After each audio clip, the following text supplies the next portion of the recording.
Boa noite, estamos aqui em mais um BP News, eu e Carlos. Como é que vai, Carlos? Tudo bom, pessoal? Boa noite. Vamos trazer um pouco dos fatos aí que repercutiram hoje, dia 23 de janeiro. Trazer um pouco de informação para vocês aí. Exato, vamos comentar sobre a situação da Venezuela, mas antes, tudo o que está acontecendo com a mídia internacional e a repercussão do que está acontecendo em Davos. E vou abrir com um tweet de ontem de uma das pessoas que nos assistem do Twitter, que é o @ElsonCizino. Ele comenta: pessoal no exterior estão achando que nós estamos vivendo uma ditadura com Bolsonaro. Lucas Ferrugem, do Brasil Paralelo, esteve no exterior e disse isso no BP News do Brasil Paralelo de hoje. No caso, foi no Brasil Paralelo, no BP News de ontem, que o Lucas comentou que tinha viajado e tinha recebido, tinha tido essa percepção durante a viagem dele, e hoje ficou bem claro porque isso acontece, né, Carlos? Exatamente. Ed, tu pode colocar a imagem 1 do New York Times? A gente vai mostrar alguns jornais para vocês terem noção do que está acontecendo e como isso é sujo. Exatamente. A gente, como a Peta salientou ali, a gente separou aqui pelo menos uns 5 jornais internacionais que resolveram fazer a sua cobertura e a sua, digamos assim, análise de como que foi a performance de Jair Bolsonaro, tanto em relação ao seu discurso, quanto aos fatos que ocorriam aqui no Brasil, enquanto o Fórum Econômico Mundial estava acontecendo lá em Davos. Então a gente separou aqui do New York Times, The Guardian, do Reuters, El País e o Le Monde. E alguma coisa que a gente pôde, algumas, digamos assim, semelhanças entre as análises desses jornais que a gente pôde perceber, Pietra, foi alguns usos de algumas palavras para descrever o presidente Jair Bolsonaro, que já estão, digamos assim, na linguagem curricular do jornalismo internacional, né? Como populista, a far-right president, ou seja, um presidente de extrema direita, sempre jogando o Bolsonaro pro espectro do extremismo político. Sempre reforçando que ele foi militar. Exatamente. Esse tipo de coisa. E a gente percebe que, por exemplo, é exatamente por causa disso, porque não tem uma mídia lá fora, uma mídia internacional, que consiga fazer contraponto a isso, que as pessoas acham que estamos vivendo uma ditadura. Ed, tu consegue colocar o do New York Times na tela? Colocando. Então, essa do New York Times abre com: o Brasil de Bolsonaro é a face do populismo no Fórum de Davos. E daí começa comentando que um ex-pessoal do Exército de 63 anos que teve a vitória que simbolizou a frustração que representa a frustração dos brasileiros com o governo corrupto. Ele tem agido para tentar flexibilizar as restrições das armas, ir contra os direitos de lésbicas e de gays e de colocar os grupos da sociedade civil sob um controle bem firme. Exatamente. Então a gente fica pasmo aqui quando a gente estava comentando dentro da sede do Brasil Paralelo aqui essas repercussões da mídia internacional em relação ao discurso do Bolsonaro em Davos e o seu efetivo cargo de presidente da República. A gente fica abismado, porque em nenhum momento, praticamente o que esses jornais internacionais estão fazendo é que mais de 50 milhões de brasileiros, eles estão botando rótulo em 50 milhões de brasileiros como pessoas desinformadas, burras, que estão sofrendo, digamos assim, com o populismo de um líder que se utilizou da corrupção generalizada dentro de um país, que se utilizou da situação de calamidade pública em relação à segurança para se eleger. Então, basicamente, o que os jornais internacionais estão fazendo é taxar como o povo brasileiro fosse um povo burro, um povo inocente que não sabe em quem votou e que não sabe o que faz. Eu admito, Pietra, que a gente tem essa cara, meia-culpa a fazer, porque nós elegemos Dilma Rousseff e Luiz Inácio Lula da Silva para a presidência. Tudo bem, eu concordo. Mas as matérias aqui que a gente pode citar do New York Times, como a Pietra disse agora: Bolsonaro é o rosto do populismo no Fórum de Davos. Então é uma confusão muito, digamos assim, muito precisa em relação ao que é o populismo. O populismo, basicamente, a gente sabe o que é. A gente quer um líder que clama ao povo, que diz a representação do povo e coloca esse povo contra uma suposta elite. Mas, bom, se a gente for analisar a posição econômica do Jair Bolsonaro, do Paulo Guedes, a gente vê que botar o povo contra uma elite, contra as grandes empresas, contra, digamos assim, o grande capital, é uma coisa que o Bolsonaro não faz. Ele quer justamente a diminuição, a redução do Estado, o protagonismo individual das empresas. Então, seria uma análise amadora. Isso aqui a gente... É eufemismo dizer que é uma amadora, porque a gente sabe que é maliciosa. E aqui tem os destaques dos outros jornais, o The Guardian, que na minha opinião... Ed, sabe o The Guardian? Eu não sei o que a Petra achou, mas o The Guardian pra mim foi o mais mal intencionado. E o histórico do The Guardian já digamos assim, fez com que isso não fosse nenhum tipo de surpresa. Porque o The Guardian tá constantemente, de forma digamos assim, periódica, em cumplicidade com o Partido Trabalhista lá na Inglaterra. Então eles destacaram que o Bolsonaro usa discurso em Davos para digamos assim, disfarçar o clima de instabilidade política em relação ao seu filho Flávio Bolsonaro, e disse que, em meio às sombras do possível escândalo de corrupção, ele tentava acenar para o mercado internacional em Davos. Inclusive, o The Guardian lançou a matéria lá no meio da sua matéria, onde eles estavam relatando a participação do Bolsonaro em Davos, disse que há a grande possibilidade de Flávio Bolsonaro estar envolvido no assassinato de Marielle Franco. Ou seja, eu imagino como é que deve ser. Eles já assumem, né? Eles já assumem. Isso. Imagina como é que deve ser. Sem nem ter aberto uma investigação, nada. Os correspondentes internacionais do The Guardian vindo na Folha, por exemplo, indo na Folha ou no Estadão, devem perguntar pra ele assim, o que tá acontecendo aí? O que vocês estão inventando aí do momento pra gente botar lá no The Guardian? Estão dizendo que o Flávio Bolsonaro aí tava envolvido com a morte da Marielle Franco. Tá, beleza, tranquilo. Investigação, seriedade, nenhum compromisso com a verdade, com fonte investigativa, a gente não consegue observar isso em absolutamente nada, né, Pietro? Então, isso se repetiu no jornal francês Le Monde, dizendo que o Bolsonaro fez o serviço mínimo para vender um novo Brasil em Davos. Também temos no El País. Aqui, só para dizer que a gente não tá queimando totalmente a mídia internacional, e não é queimando, é simplesmente descrevendo uma realidade objetiva. O Reuters, o jornal britânico, eu achei o mais brando. Eu achei o mais, digamos assim... Genérico e imparcial. Diz que o Bolsonaro usa discurso em Davos para acenar para o mercado internacional. Porque, de fato, o discurso do Bolsonaro teve isso. Uma fala de abertura econômica para o mundo, redução de impostos, luta contra a corrupção. Tudo isso que a gente já abordou ontem do discurso dele em Davos. A percepção em geral, tirando os extremismos de dizer que tem uma bomba que tá prestes a explodir, essa situação com o filho do presidente, Flávio Bolsonaro. E é importante lembrar do tweet do próprio Bolsonaro dizendo que se ele é culpado, enfim, deve se pagar. O próprio discurso do Bolsonaro em Davos não abriu margem para nenhum tipo de...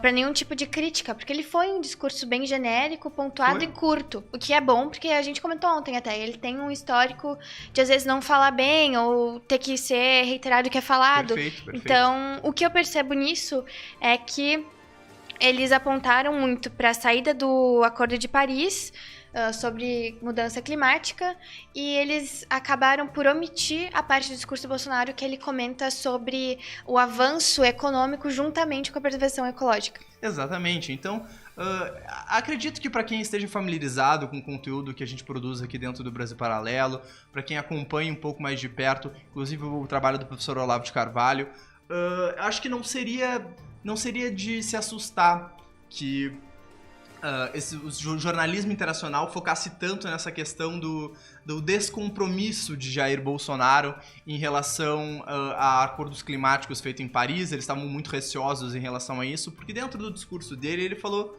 uma compatibilidade de desenvolvimento econômico com sustentabilidade do meio ambiente. Mas eles estavam e focaram muito nessas matérias de jornal, muito receosos em relação à saída do Brasil do Acordo Climático de Paris.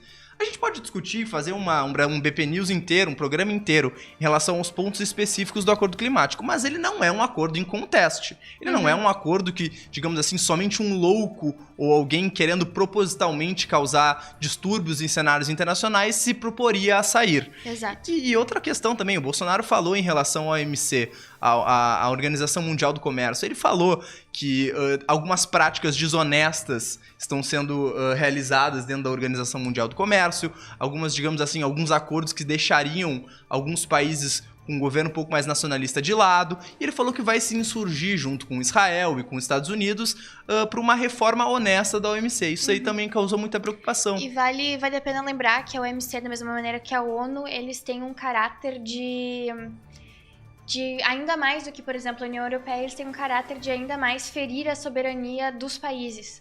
A União Europeia, se ela tem um objetivo, ela estabelece aquele objetivo final, mas ele não estabelece os meios com que os países devem chegar àquele objetivo. E a ONU e a OMC têm algumas cláusulas e alguns acordos e algumas situações em que ela não só define o objetivo, mas como isso deve ser feito. Isso é muito preocupante. Então, até me alivia ser falado em algum tipo de reforma da OMC. E já para acalmar vocês aí que estão no chat perguntando sobre a Venezuela, vai ser a nossa próxima pauta, então aguardem aí. E o que a gente pode já falar, que eu acho bem interessante de analisar, e o Ed pode colocar ali na tela do El País, as duas notícias. A gente teve uma notícia do El País, duas notícias na verdade, da mesma jornalista, do El País as duas, com totalmente... A notícia em si ela é bem parecida, é uma tradução. A brasileira, a que está em português, né, tem algumas adições a mais durante a notícia, mas o que muda é o título e a percepção que a gente tem sobre ele. Então... Tá na tela? Tá na tela aí? Sim.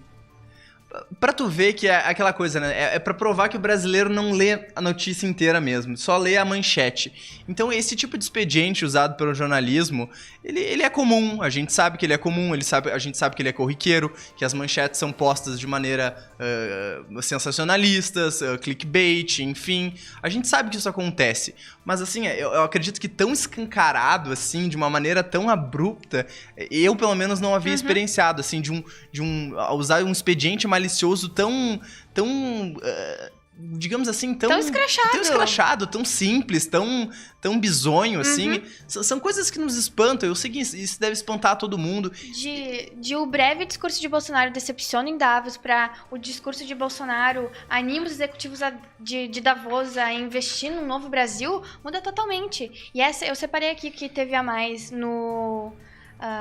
que foi comentado no geral nas duas, foi que faltou ser discursado sobre os pormenores da reforma e das medidas econômicas, mas a gente também já teve alguns programas do Bolsonaro falando sobre isso, então foi interessante ele ter deixado isso pro Paulo Guedes. E o que a gente tinha mais no que o espanhol é que ele tinha indicado para o Ministério do Meio Ambiente o advogado Ricardo Salles, que seria apoiado por ruralistas, e comentou da Bolsa, que havia aberto dia em baixa, aprofundando a tendência após o discurso do Bolsonaro, mas a Bolsa seguiu uma tendência internacional de queda, não foi por causa do discurso. Inclusive, hoje, os discursos do Bolsonaro e do Paulo Guedes fizeram sim a Bolsa bater a máxima e o dólar recuar em 1%. Então Exatamente. Tem uma diferença bem interessante em como as coisas são colocadas.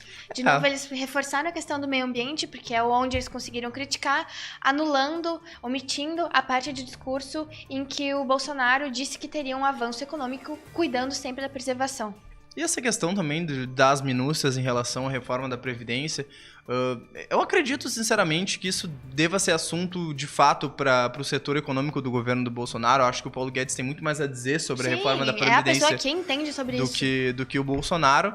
E o que a gente pode talvez interpretar em relação à cobrança exacerbada da mídia internacional em relação às minúcias é que eles queriam algum furo. Eles queriam, digamos assim, algo para cutucar, para criticar, algo precisava ser falado. E a imagem de ditadura precisava ser mantida. Perfeito. Foi isso que aconteceu e a gente precisa estar atento a isso.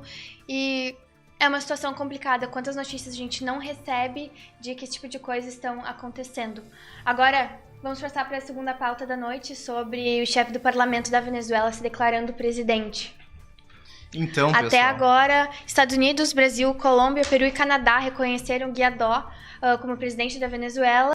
Em contrapartida, a Rússia manteve essa posição de conferir a Maduro a legitimidade da presidência da Venezuela.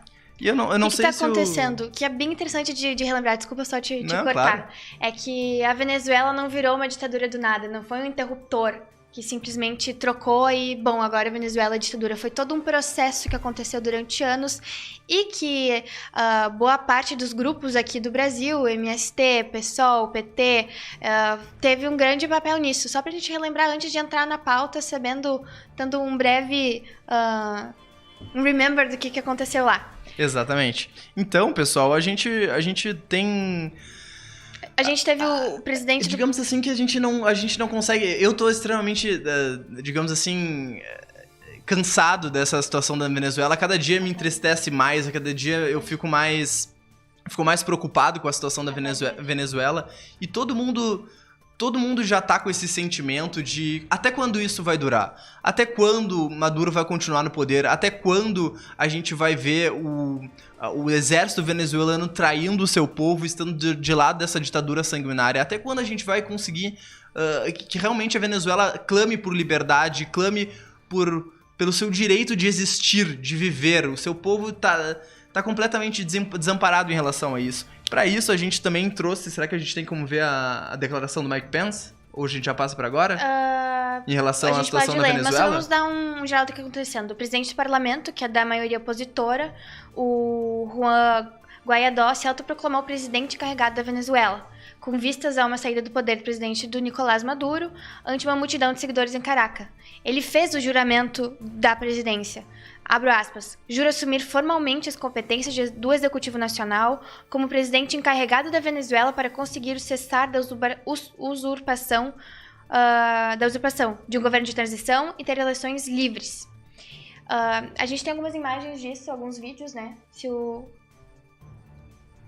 Ed conseguir botar aí na telinha. E logo depois disso, o Trump reconheceu o Guaidó como presidente de fato do país e convocou os outros líderes latino-americanos para fazer isso. O Brasil seguiu essa tendência. A gente tem também o tweet do Bolsonaro, depois se puder colocar na tela, endossando o líder opositor como o presidente interino do país. Exatamente.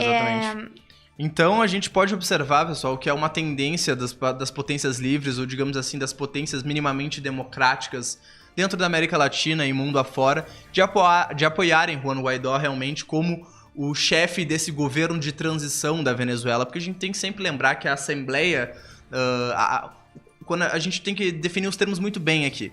O parlamento é onde há oposição dentro da Venezuela. É como se fosse a Câmara dele, o Senado deles. Lá, tu tem os líderes oposicionistas, onde o Juan Guaidó é o chefe dessas organizações de oposição, e lá é o último respiro democrático da Venezuela, porque são os representantes de fato do povo. A Assembleia Constituinte venezuelana é uma força de representação do próprio governo do Maduro. É aquela assembleia, digamos assim, que de tempos em tempos, periodicamente, reformula a Constituição e se entrincheira cada vez mais nessa força bolivariana, anti-imperialista, enfim, com aquele discurso de sempre que a gente tá cansado de ouvir. E justamente a declaração do Mike Pence e o posicionamento do vice-presidente dos Estados Unidos em relação à situação da Venezuela, ele foi muito enfático. Ele disse que Maduro jamais teria ganho qualquer tipo de eleição livre e sem influências de agentes do governo, e que ele é um usurpador do poder, não tem poder legítimo nenhum de fazer de exercer aquele mandato, digamos assim. E eu aqui separei também uma declaração do próprio governo dos Estados Unidos em relação ao que será feito em caso de Maduro simplesmente ignorar as forças internacionais que clamam pela liberdade do povo venezuelano, inclusive negar as manifestações absurdas e gigantescas que lotam Caracas nos últimos tempos e que clamam pelo fim dessa ditadura. Se Maduro e seus partidários, isso por parte do governo americano, se Maduro e seus partidários escolherem responder com violência, se decidirem fazer mal a qualquer dos membros da Assembleia Nacional, todas as opções estão sobre a mesa para os Estados Unidos, com relação às medidas que possam ser tomadas. Então, digamos assim, os Estados Unidos está se dispondo a qualquer situação, está se dispondo a tomar qualquer tipo de medida se Maduro ignorar o clamor por liberdade do povo e as forças internacionais que tentam, digamos assim, retirá-lo do lugar onde ele nunca deveria ter subido. Exato. E eu tenho aqui a declaração do Klimov, que ele é como se fosse o vice-presidente da Comissão de Assuntos Internacionais da Câmara Alta da Rússia. Ele abrindo aspas, né?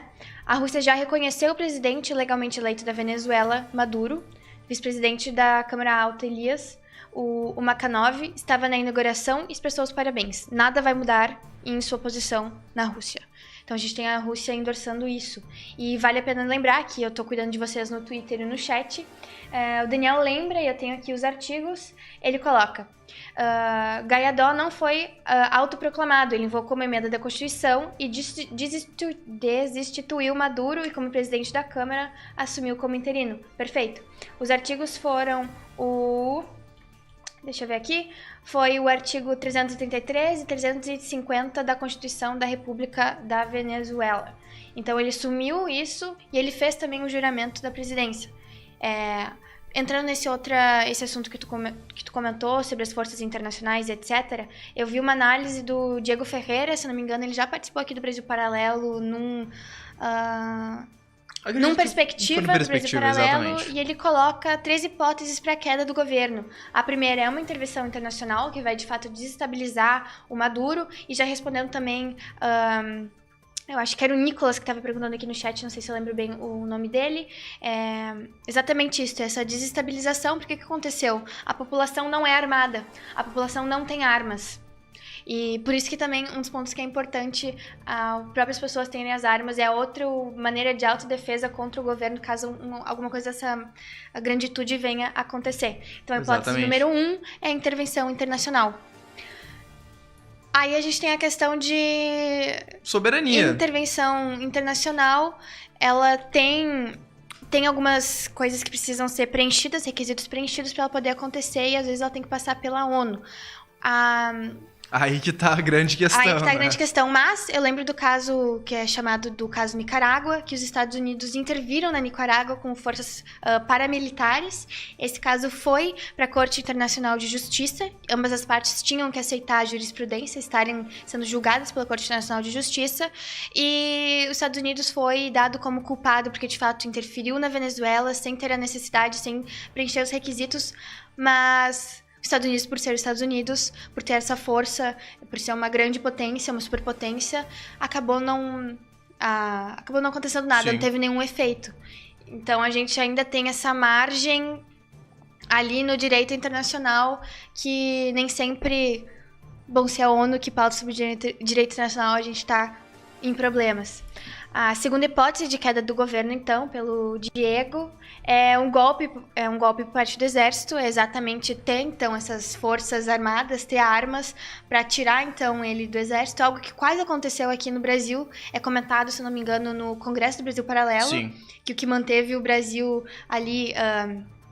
como sendo ainda uma democracia e não uma ditadura, foi a espinha do exército ter se mantido limpa de petismo, digamos assim.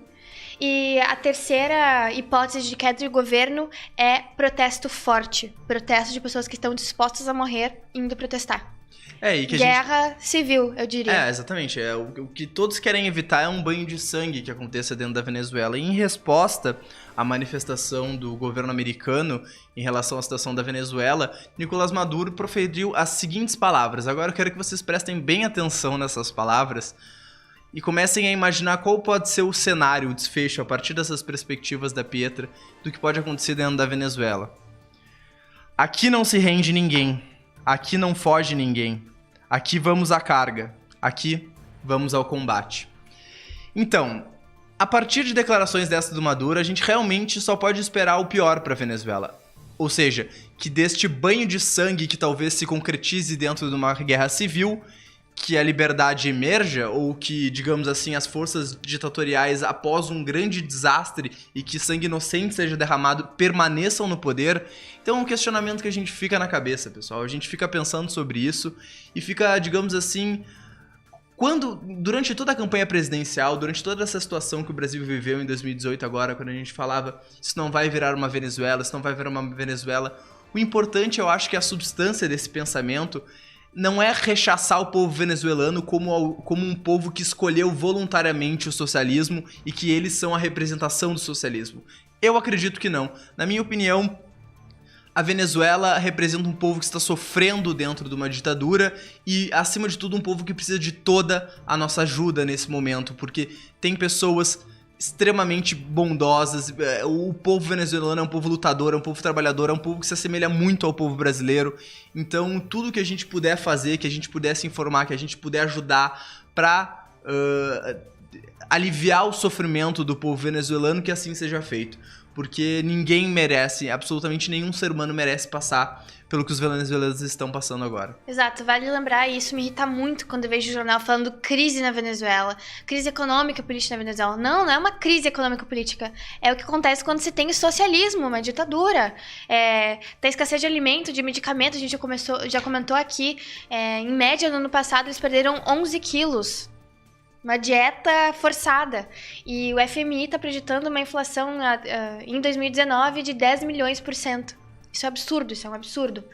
Até agora, onde eu consegui ver aqui, pelo menos 5 mortos já tem na Venezuela com essas manifestações. Então, pra gente, de repente, fechar, Pietra, esse assunto da Venezuela, a gente... Para questões um pouco mais pragmáticas aqui, a gente está se voltando para os aspectos emocionais que a gente não pode deixar de ter, porque são essenciais para a gente gerar essa sensibilização de todos os brasileiros para com o povo venezuelano. Os aspectos pragmáticos agora são o quê? A oposição está dentro do parlamento. A oposição está dentro da casa de representação do povo venezuelano. Essa oposição está sendo neutralizada constantemente pela Assembleia Constituinte. Então, o que a gente pode pensar em termos pragmáticos na Venezuela agora? Que o governo de transição seja estabelecido a partir do parlamento venezuelano. Então, em questões pragmáticas, em questões mais políticas e de como que vai ficar a Venezuela agora, acredito que essa seja a conclusão. O governo de transição vai nascer a partir do parlamento, a partir dessa declaração de Juan Guaidó e com todo o suporte internacional das forças livres e dos países livres. Acredito que seja esse, digamos assim, os próximos passos e os desfechos, se Deus quiser, da situação da Venezuela. Só queria lembrar alguns pontos de apoio que a gente teve aqui, antes de a gente se encaminhar para as outras pautas, já estamos estourando aqui o nosso tempo. O PSOL apoiou o ditador Maduro, o PT apoiou o ditador Maduro, o PCdoB apoiou o ditador Maduro, o Lula gravou um vídeo de apoio ao ditador Maduro. A Dilma Rousseff fez juras de amor em apoio ao ditador Maduro. A Gleisi Hoffmann foi à Venezuela em apoio ao ditador Maduro e também hoje se manifestou em apoio a ele. A União Nacional dos Estudantes emitiu uma nota de apoio ao ditador Maduro. O MST fez passeata também em apoio a ele. O Levante Popular da Juventude fez dancinha em apoio ao Maduro. É complicado. E continua. A CUT também realizou um ato de apoio ao Maduro. Essas são as informações que eu, dando a fonte aqui, é o que a gente pegou, são reunidas do Spotnix. Exatamente. Então, há de se pensar, né? Quantas brincadeirinhas foram feitas, quantas agendas políticas não foram realizadas, quantos discursos não foram proferidos e que tem dentro dos seus meandros, dentro da realidade, sangue nas suas mãos, nas suas palavras. Enfim, é uma questão realmente... É de se chorar e de se sentir muita raiva. Sim. Também. Vamos para as próximas pautas que a gente não pode deixar de comentar, então vão ser um pouquinho mais rápidas. A gente tem o Kim Kataguiri retirando a candidatura dele à presidência da Câmara e apoiando Marcelo Van Hatten, que é do Novo. Eles anunciaram hoje, pelo Instagram deles, a gente tem a nota do Kim falando sobre isso, e ambos comentam que isso foi feito porque eles acreditam nas mesmas coisas e porque tem mais força dessa maneira. Exatamente, a gente teve o Kim foi aqui nosso convidado no BP News algumas semanas atrás, e ele comentou um pouco dessa situação da candidatura dele, da possível candidatura dele à presidência da Câmara, e ele falou os desafios que ele estava se encarregando com essa candidatura, de que era um peso muito grande liderar as reformas, liderar a condução das reformas tão necessárias a esse país. Ele estava, então, digamos assim, bem atordoado com toda essa situação, mas estava encarando como um desafio. Mas agora, com essa notícia, a gente pode verificar um pouco do que talvez fosse, não o mais ideal, mas acredito que o correr natural das coisas. Afinal de contas, o Marcelo Van Hatten tem um pouco mais de experiência que o Kim em relação à vida política. Talvez tenha uma retórica um pouco mais séria, uma retórica um pouco mais condizente com o que poderia ser o presidente da Câmara dos Deputados. Então, se tratando de união de forças aqui da direita, liberais, acredito que possa ser um passo acertado. Exato, e daqui a pouco também o PSL pode se juntar a esse movimento e a gente tem, de fato, pessoas o suficiente para impedir o Maia de tomar. O Kataguiri disse que o Marcel reúne as qualificações para realizar as reformas necessárias e deixar a Câmara mais enxuta e veloz. Ele disse também que já irá, juntamente com o Partido Novo, intensificar a busca por votos nas próximas semanas até as eleições, que são no dia 1º de fevereiro. Exatamente. Até agora, o Maia já conta com o apoio de 12 partidos, então essa união é necessária no momento. Exatamente. E então, pessoal, a gente só pode concluir em relação a essa condução aí da nova disputa à presidência da Câmara, que vai ser digamos assim, qual é o feedback, o quadro mental que a gente pode estabelecer agora, né? É que quantos presidentes da Câmara nós tivemos de forças políticas centristas ou esquerdistas, né? De tempos atrás, e a gente poder pensar agora que, digamos assim, a gente tem os candidatos à presidência da Câmara dos Deputados um pouco mais alinhados com os valores do governo, um pouco mais alinhados com valores liberais, com reformas tão necessárias que precisam ser feitas. A gente pode considerar isso um avanço e comemorar isso, interessante. Né? Não importando quem de fato assuma a presidência da Câmara dos Deputados. E passando para a última pauta do dia de hoje, é sobre o Palocci delatando o jornalista Roberto Dávila. Isso lembrou também um episódio do Congresso, Carlos, que a gente comenta como a mídia é usada, não só a mídia, mas toda a indústria do cinema. O que aconteceu? O Antônio Palocci, um dos depoimentos de delação premiado, o Palocci foi ex-ministro do Lula e da Dilma, acusou o jornalista Roberto Dávila de se oferecer para atuar como laranja, para receber para arrecadar dinheiro para o filme Lula, o Filho do Brasil. Tu assistiu esse filme? Olha, não, graças a Deus. Nem eu. Não, exatamente. Nunca criei estômago. Então, o que a gente poderia falar é que o Roberto Dávila, ele era produtor do filme do Lula à época, né? E a gente tinha aquele início de flerte, já estava em andamento, de flerte do governo federal, dos seus ministros com as grandes empreiteiras que depois viriam a ser investigadas na Operação Lava Jato. O que aconteceu? Segundo essas matérias que saíram hoje, e segundo as informações que a gente tem até agora, né? O Dávila, ele estava precisando de dinheiro, ele estava precisando de recursos para a produção do filme do Lula, e ao mesmo tempo, a empreiteira, espero que eu pronuncie certo aqui, Shahin, a empreiteira Shahin, que estava buscando, à época, renovar o seu contrato com a Petrobras, renovar os contratos com o governo, contatou, o líder dessa empreiteira contatou o Palocci para que eles fizessem as negociatas de padrão ali, tu renova o contrato para mim, eu te devo um favor aqui, coisas comuns que aconteceram na administração do Partido dos Trabalhadores. E numa dessas negociações, uma vez renovado o contrato, ou seja, o Palocci, digamos assim, deu as suas benesses para a empreiteira, uma vez renovado este contrato, ele sugeriu que houvesse um contato entre o Dávila, Palocci e o chefe dessa empreiteira para que essas empresas pudessem, digamos assim, doar recursos para a produção do filme do Lula, como se fosse um contrafavor à renovação daqueles contratos com a Petrobras. Eram 4 maneiras que isso poderia ser doado, tá? Abertamente, e os nomes constariam publicamente como apoiadores do filme. Segundo, doar abertamente e manter a marca sigilosa. Terceiro, efetuar pagamentos relativos ao filme para as empresas do Roberto, né? Ou então, efetuar contratos com a empresa do Roberto Dávila para dar suporte às transferências, hipótese em que a empresa do filme não teria, que o nome seria mantido sigiloso. E teve uma negação do advogado em relação a isso. Ele fala que não tinha ideia daquele conluio de todas as empresas com a Petrobras. Eu nem sabia que a Shahin trabalhava para a Petrobras. Não existe laranja. O Palocci não mudou a palavra laranja. É esperar para ver o que vai acontecer agora, mas isso já se surge essa preocupação em relação a tanto a Lei do Rouanet como a Petrobras e as empresas, é mais um indicativo de que quanto mais inchado o Estado, mais chances de merda acontecer. E literalmente, outro personagem que não poderia deixar de estar envolvido nessa época nas negociações entre a empreiteira Shahin, entre o Ministério de Palocci e o produtor Dávila do filme do Lula, era a ministra da Casa Civil, Dilma Vana Rousseff, também Exato. estava envolvida nas negociações.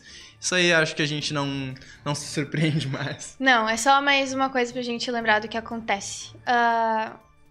Por hoje é isso, pessoal. Muito obrigada pela presença, por estar aqui. Obrigada pro Charlita de operar as câmeras, o Ed tá colocando as tags, os vídeos, colocando todas as imagens que a gente pede enlouquecidamente. Obrigada, Carlos. Obrigado, e até Pietra. amanhã. E a gente vai aqui suprindo, por enquanto, a ausência do nosso âncora Guilherme Macalossi, tentando fazer o nosso melhor trabalho aqui e trazer as informações para você. Muito obrigado, pessoal. Continue nos acompanhando e até amanhã.